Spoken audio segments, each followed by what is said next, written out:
When it comes to selling your art, having every insight and tip and trick is just going to be better for you. And I want to share with you 3 new things that I learned when it comes to selling art.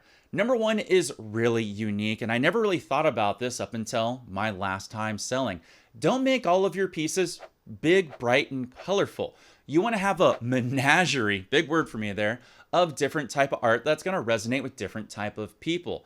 And I was surprised at how many people this time asked for darker tone pieces, more monotone colors, more limited palettes, even black and whites, but generally even just darker and colder overall. I think when you're a brand new artist, we all get stuck on making things big and bright and vibrant and colorful. And while that is beautiful and a lot of people do like that, you sometimes forget about the other side of the spectrum of people that like darker tones or something that's just shifted towards the darker side. So make sure you have big and bright and also cold, dark, and sometimes even limited palette with even black and white. Over the years of selling art, I've really started to discover, but it really resonated this time around, that different, weird, and unique sell. Again, a lot of different people and potential buyers are going to have different tastes. But when you go to an art gallery, an art convention, or just an event where there's a bunch of artists that are on display, sometimes your works get lost in the cluster of all the other artworks that look similar.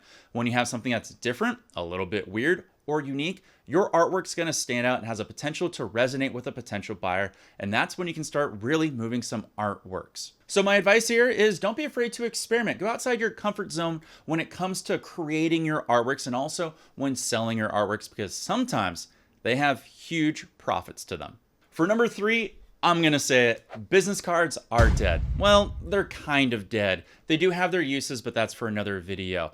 Generally, when you're working in an art gallery or selling your art at any event or convention, you're going to hand out a butt ton of business cards. But I'm going to let you know, those have a very poor return on investments for follow-ups on purchasing your artwork or even just getting follows on your social media accounts that can lead to something down the road.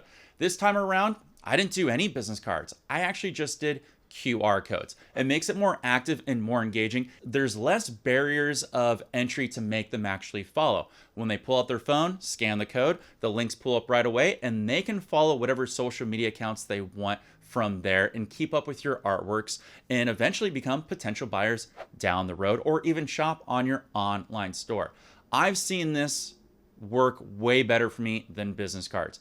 Generally, for every 50 to 100 business cards I toss out, I might get like 1 follow-up or 1 follow on social media accounts. But this time around, I would say 1 in 10 people that took pictures of my QR code became followers on multiple platforms, which is awesome because that helps me down the road or build my presence or expand my brand, or they could be potential buyers when I post something that they like. QR codes are the future for everything you do. So make sure you have a QR code loaded on your phone that goes to something like a Linktree if you have multiple social media websites, or an email outlet, or even your online stores. Now, when it comes to business cards, yeah, there is a use for them, but I'm going to show you how you use those properly, which will be coming out in a book on how I teach you how to sell your art. It'll have all my tips and tricks, so make sure you subscribe to this video so you know when that will be coming out. And if you need any more help on how to start selling your artwork, well, then I recommend you take a look at the video over to my side. That shows you a bunch of awesome tips. If you're a brand new artist, I recommend checking it out if you plan on selling your art. Wild wishing the best luck, and I'll catch you all in the next video. Peace.